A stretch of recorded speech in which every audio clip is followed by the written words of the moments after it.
Have you ever asked why your life sucks or doesn't change even in a bit? Or have you ever wondered kung bakit kahit anong effort yung gawin mo, walang nangyayari? Madalas, paulit-ulit pa ang sitwasyon at feeling mo, susuko ka na. If that's how you feel right now, this video is for you. By the way, my name is Grace and welcome to my YouTube channel. So for today's video, I'm gonna share with you guys these 3 simple steps that can literally change your lives. Because as you can see, we cannot change overnight on how we want to be. Hindi natin kayang magbago ng mabilisan. As in, parang magic and boom! As in, bagong tao ka na. Ganon. Hindi natin kayang magbago instantly. Pwede tayong magbago, utay-utay. Kaya itong steps na ituturo ko, talagang may possibility. Talagang sure ako na magagamit mo at sure ako na magbabago ka.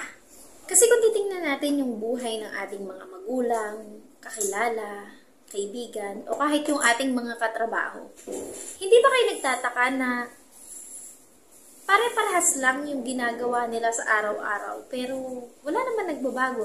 Kasi ako, nagtataka ako kung bakit walang nagbabago sa buhay ko. Dumating kasi ako sa point na iniisip ko, paulit-ulit naman yung ginagawa ko, pero bakit hindi ko maabot yung pangarap ko? Bakit walang nagbabago? Ano yung mali? Hinahanap ko yung mali sa sarili ko kasi meron akong ginagawa na parehas dun sa mga kakilala ko, sa katrabaho ko, kaya same pa rin yung buhay ko hanggang ngayon. At nakita ko nga itong 3 steps na ituturo ko sa inyo ngayong araw.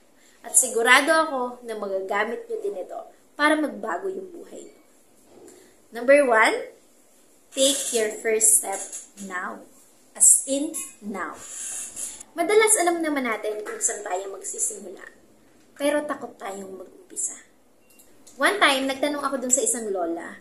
Sabi ko, Nay, bakit sa hinaba-haba ng panahon ng buhay niyo, bakit parang walang nagbago? Bakit ganun pa rin yung buhay niyo? Kasi may nakikita kasi akong mga bata pa lang pero naabot na nila yung mga pangarap nila sa buhay. As in, mayaman na sila, meron na silang mga businesses. And ako nagtataka ko, bakit dun sa hinaba-haba ng buhay ng mga tao, bakit hindi nila naabot yung mga bagay na naabot ng mga kabataan ngayon? Ang sabi niya sa akin, hindi ko na alam kung paano pa ako mag-uumpisa. Kasi lahat naman tinry na namin, lahat ginawa na namin, lahat ng effort na pwede namin gawin, lahat ng trabaho na pwedeng pasukin, pinasok na namin. Pero walang nangyayari. Wala. Kaya sumunod na lang kami sa agos ng buhay. At alam niyo, dun sa sagot niya, dun ko lang nakita na kapag pala hindi natin na-meet yung expectations natin sa buhay, base dun sa mga effort na ginawa natin, sumusuko na tayo. Parang nawawala ng halaga yung mga effort na ginawa natin. Kasi may mga bagay sa buhay natin na hindi nagbabago. Kapag kasi paulit-ulit na yung sitwasyon at walang pagbabago sa buhay mo, kailangan tingnan mo na din kung ano yung babaguhin mo. Kailangan malaman mo kung saan ka mag-uumpisa para masimulan mo na ngayon. Kailangan mong malaman kung yung buhay ba stagnant na. Kailangan mong malaman kung yung buhay mo is routine na lang. Kasi kapag routine na lang, kailangan i-break mo. Kailangan baguhin mo. Kasi kung hindi mo babaguhin, paulit-ulit na lang yung mangyayari. Bawat gising mo sa umaga, yun lang gagawin mo kasi that's your routine. Kailangan mong baguhin yan. Kung walang nangyayari sa buhay mo ngayon dahil sa routine na ginagawa mo, i-break mo yung routine. Gumawa ka ng bago. Kasi sa buhay natin, alam naman natin yung gagawin. Pero dahil natatakot tayong magsimula, hindi natin sinisimulan. Pero alam niyo, ang natutunan ko sa buhay, kailangan yung mag-take ng risk. Kailangan yung lumabas sa comfort zone para malaman nyo kung gaano kaganda yung buhay. Kasi kung mananatili ka sa comfort zone mo, hindi magbabago yung buhay mo. Magiging stagnant ka lang, magiging routine na lang yung buhay mo. Kasi yan na lang, paulit-ulit na yan yung sitwasyon mo. Kung yung una, take your first step now. Next natin is get out of your comfort zone. Comfort zone is one of the reason kung bakit hindi nagbabago yung buhay natin.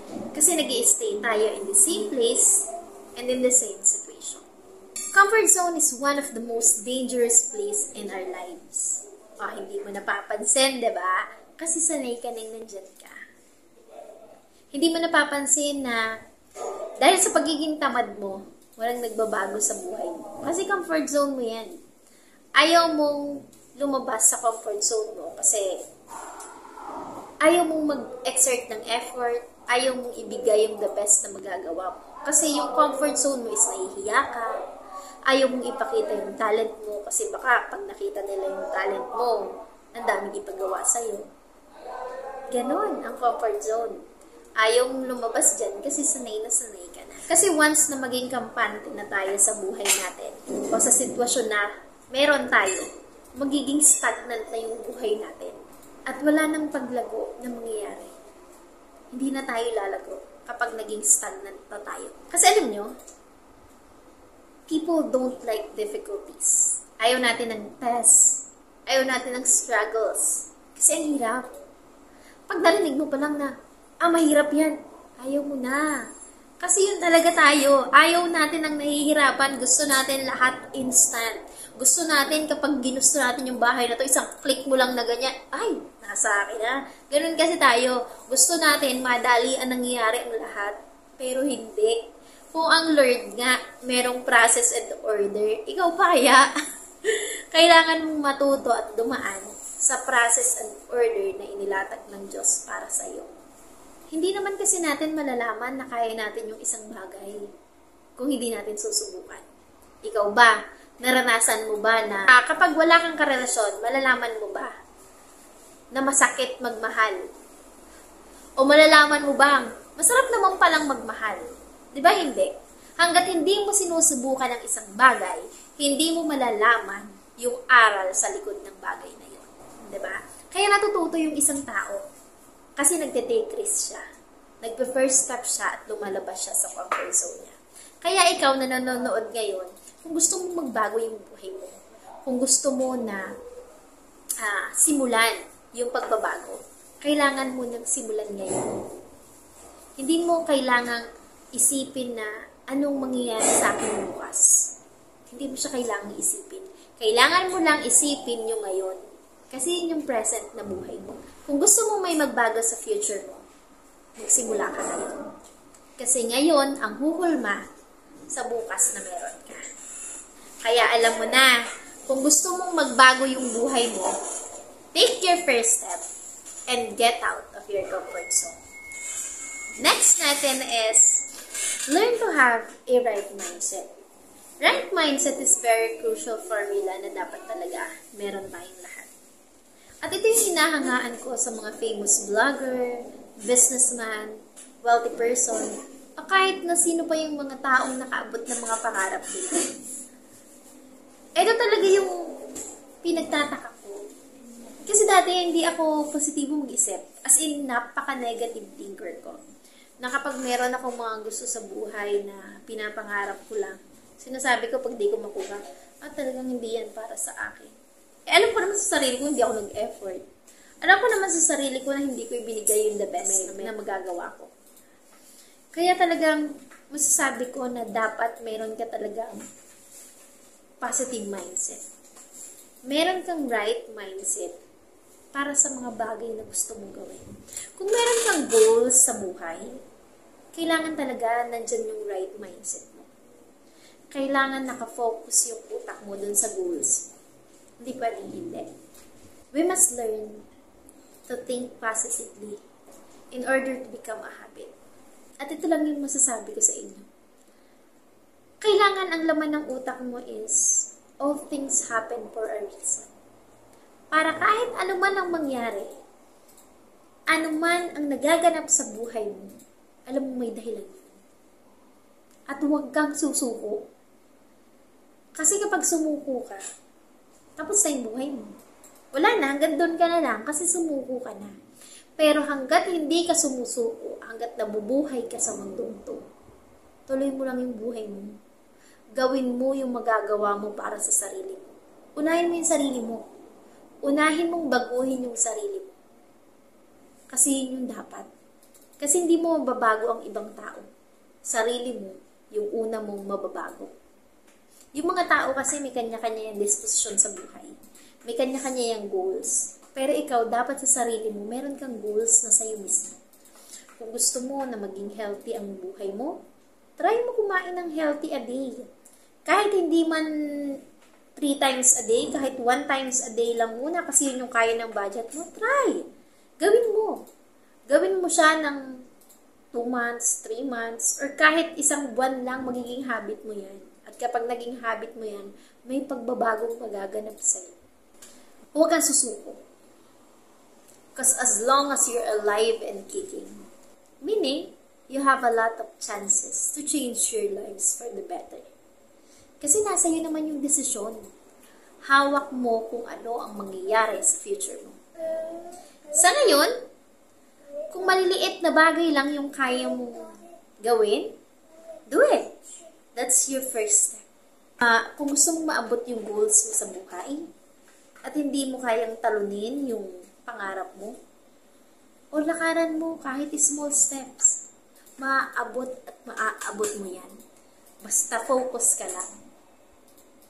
Take your first step now. Get out of your comfort zone and learn to have a right mindset. Kahit pa malagyan ka ng malagyan dyan or ma-insertan ka ng negative, focus ka lang. Mag-focus ka sa positive na alam mo. Mag-focus ka sa positive na nilagay mo sa isip mo. Kasi pag yun lagi yung iniisip mo, yun laging positive ang sinasabi mo sa sarili mo, yun yung magiging actions ng katawan mo. Kasi kung ano yung iniisip mo, yun ang magiging ikaw. Kasi alam nyo, ito lang yung natutunan ko sa buhay. Diba dati, nagtataka ako kung bakit walang nangyayari sa buhay ko. Ginugol ko yung 6 na taon ko na nag-iisip kung bakit walang nangyayari sa buhay ko. Kahit na meron akong routine everyday. Pero sabi ko, ba't walang nagbabago? Bakit hindi ako umaasenso? Bakit ganito pa rin yung buhay ko? Pangarap ko kasing yumaman, pangarap ko kasing umahon sa kahirapan, pangarap kong maging financially stable, pangarap ko yun. Nagtataka ako kung bakit walang nagaganap, walang nangyayari. As in, wala. At saka alam nyo, madalas ginagawa ko, pinagmamasdan ko yung buhay ng mga tao sa paligid ko.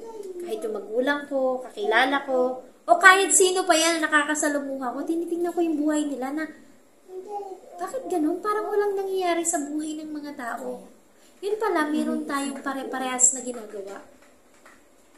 Pare-parehas tayong naging routine na lang yung buhay natin at naging stagnant na lang tayo. Wala na tayong grow. Hindi na tayo lumalago. At saka isa pa, kung gusto mong may magbago sa buhay mo,